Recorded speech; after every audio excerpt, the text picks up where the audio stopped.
Bonjour et merci à tous de nous rejoindre en direct du siège européen de la Banque mondiale à Paris.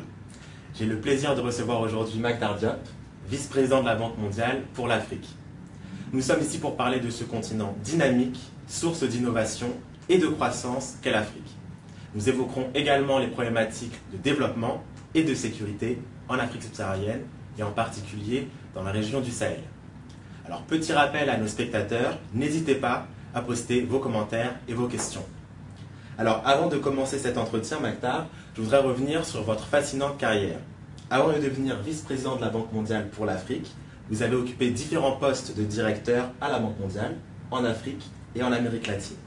Vous avez également travaillé au FMI et été ministre de l'économie et des finances dans votre pays d'origine, le Sénégal. Enfin, en 2014, vous avez été désigné par Jeune Afrique comme l'un des 50 Africains les plus influents. Merci d'être avec nous aujourd'hui. Merci.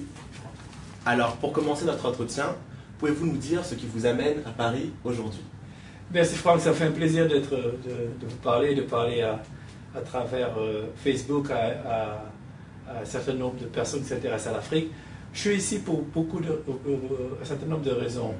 D'abord, on vient de lancer les autorités françaises, l'Union européenne, les autorités allemandes, avec l'appui de la Banque mondiale, du PNUD, de la Banque africaine de développement, viennent de lancer l'Alliance sur le Sahel.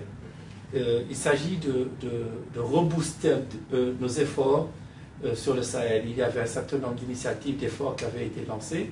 Un des efforts qui avait été, une des initiatives antérieures, c'est celle qui avait été lancée par le président de la Banque mondiale, Jim Kim, et le secrétaire général des Nations Unies, Ban Ki-moon, il y a quelques années de cela. Et il s'agit de fédérer ces efforts en une initiative qui soit cohérente et qui coordonne l'ensemble des efforts des partenaires. Il ne s'agira pas simplement de mettre plus d'argent, mais de changer la manière dont on intervient, de manière à ce que ce soit beaucoup plus rapide, beaucoup plus efficient, et qu'on puisse faire un lien beaucoup plus profond entre le développement et la sécurité. Donc cette initiative a été lancée, c'était une des raisons de ma visite. Également, il s'agissait de prendre langue avec les nouvelles autorités françaises, de voir un peu les orientations et les inflexions qu'elles sont en train de mettre en place dans leur politique en Afrique, et de voir comment notre institution, la Banque mondiale, peut continuer à travailler avec les autorités françaises, et particulièrement l'AFD, pour mettre en œuvre des programmes de développement qui permettent de réduire la pauvreté. Alors, vous avez mentionné l'Alliance pour le Sahel. Quel est votre point de vue sur les liens entre développement et fragilité au Sahel? C'est très intéressant de voir que les choses ont beaucoup évolué. Il y a 20 ans de cela, il y avait une muraille de Chine entre la question de la sécurité et la question du développement. En fait, on considérait que lorsqu'on dépensait un peu trop dans les dépenses de sécurité, on entravait les possibilités de développement. Il y avait un peu ce chiffre magique à l'époque de 1% du PIB, on ne devait pas dépenser plus d'1% du PIB des pays en développement dans les dépenses militaires et de sécurité. Aujourd'hui, avec 20 ans après, avec le changement des conditions géopolitiques, on constate qu'il ne peut pas y avoir de développement sans paix, sans sécurité. Et le Sahel capture tout cela. Le Sahel capture tout cela. Il y a eu 20 ans, il y a eu des progrès importants en matière d'accès à l'éducation, de l'accès à la santé primaire, bien qu'il y a beaucoup de choses à faire encore. Et cela a été freiné de manière assez importante par la guerre que nous avons connue et la guerre asymétrique que nous connaissons au niveau du Sahel avec les attaques terroristes.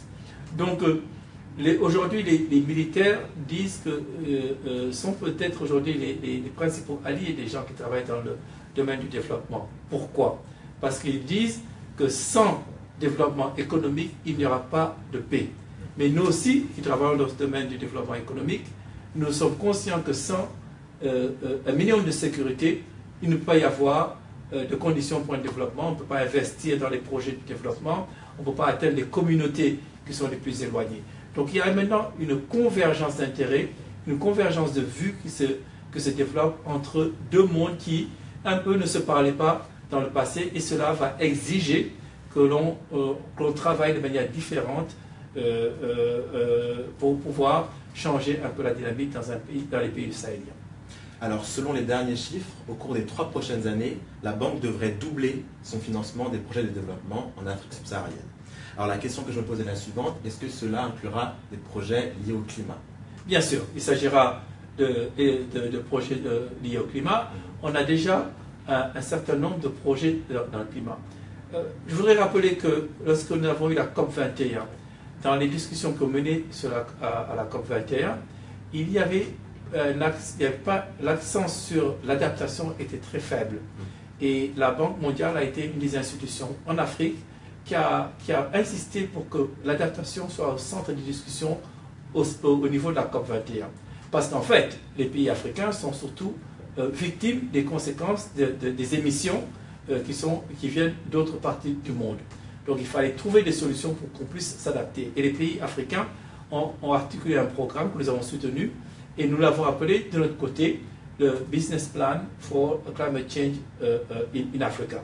Et c'est ce qu'on a mis en œuvre qui vise notamment l'agriculture intelligente, Smart Agriculture, qui permet d'utiliser de manière efficiente l'eau, augmenter les surfaces irriguées. Il s'agissait également d'avoir et de mettre en place des instruments qui permettent de faire face aux différents chocs tels que les inondations et les cycles d'inondation et les cycles suivis de cycles de sécheresse, El Niño, El Nina, et enfin l'érosion côtière et tout ce qui est autour de l'économie bleue.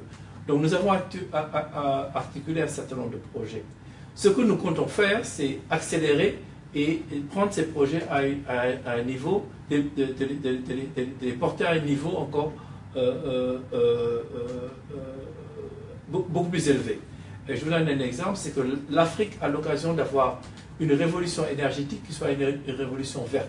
Pourquoi? Parce qu'on a réussi à aujourd'hui bénéficier du fait que les coûts du solaire ont baissé.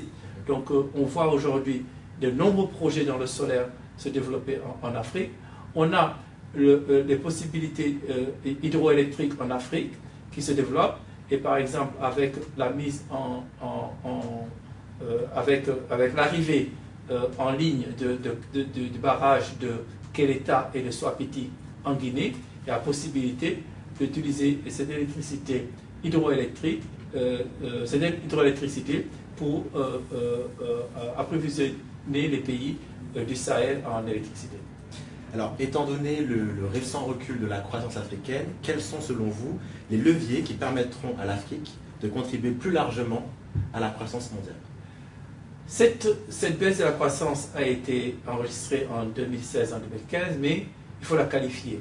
Elle est surtout intervenue dans les pays qui sont des pays exportateurs de produits de pétrole. Dans un certain nombre de pays, tels que le Rwanda, la Côte d'Ivoire, le Sénégal, le Kenya, ont tenu des taux de croissance élevés entre 5 et 7%. Donc, on a pu constater que les pays qui s'appuyaient de manière presque exclusive sur le pétrole n'ont pas pu résister à ce choc. Donc, mais cela ouvre des opportunités. L'opportunité, c'est de commencer un travail de transformation et de diversification de ces économies. On voit aujourd'hui de plus en plus des pays qui étaient des produits exportateurs de pétrole vouloir vraiment augmenter leur production agricole, vouloir diversifier leur économie, et les programmes qu'on a avec ces pays au cours de ces 2-3 années vraiment visent à cette diversification de l'économie et des investissements qui permettent non seulement de créer des emplois, mais de réduire aussi le niveau important des importations dans les produits alimentaires. Par exemple, il y a un pays en Afrique centrale qui importe près de 1,5 milliard de dollars de produits alimentaires par an, alors qu'il dispose de terres, de fertiles et d'eau en abondance. Enfin, dernière question pour ce Facebook Live. Est-il possible, selon vous, de mettre fin à la pauvreté en Afrique? Bien sûr, il est possible. Il s'agira d'investir dans l'éducation, d'investir dans la santé, d'avoir des institutions qui sont encore plus fortes pour réduire l'incertitude et pour pouvoir justement permettre aux forces vives du continent africain de s'exprimer. L'Afrique dispose d'une jeunesse, d'une population jeune, et cela est un atout extraordinaire. Mais pour que cela soit encore un atout encore plus important, il sera essentiel d'investir dans l'éducation, de créer les conditions pour que le secteur productif puisse encore créer plus de valeur ajoutée dans les pays africains. Et ceci, c'est l'enjeu aujourd'hui, bénéficier de la technologie, des nouvelles technologies pour pouvoir faire un saut en avant et ce que les anglo-saxons appellent du leapfrogging et ne pas nécessairement emprunter les sentiers qui ont été empruntés par d'autres pays et aller beaucoup plus vite que d'autres pays pour atteindre dans certaines étapes de développement. Merci Maktar et merci à nos spectateurs d'avoir suivi cet entretien en direct aujourd'hui. Au revoir. Merci beaucoup Franck.